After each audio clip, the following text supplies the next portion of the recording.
Vous, vous êtes offusqué par tout ce que vous observez comme publication sur la toile? Alors, pas tout, évidemment. Évidemment, il y a des contenus quand même positifs, Dieu Mhm. merci.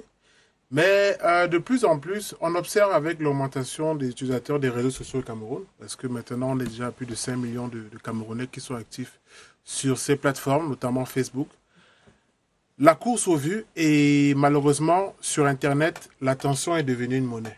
Ça veut dire que les créateurs de contenu ou ceux qu'on appelle influenceurs recherchent l'attention des internautes. Mhm. Et pour avoir leur attention, on multiplie de stratagèmes ou de stratégies en termes de contenu, quitte à justement voler des contenus d'autres personnes ou à créer des buzz inutiles ou alors insensés pour justement avoir les likes et les vues. Malheureusement, tout ceci entraîne malheureusement pas mal de dérives parce qu'on observe des gens qui n'ont pas demandé à se retrouver des fois sur Internet, des images volées ou encore des vidéos volées. Et il faut savoir que maintenant, depuis déjà pas mal d'années, on a recours à des créations de contenu via l'intelligence artificielle. Ça veut dire que même lorsqu'on ne prend pas l'image de quelqu'un telle qu'elle est, on peut la modifier et en créer une nouvelle, quitte à ce qu'on va toujours malheureusement porter préjudice à la personne. Donc oui, de plus en plus, les fils d'actualité sont un peu inondés d'images tronquées, créées, et c'est pour ça que la plupart des réseaux sociaux demandent aux créateurs,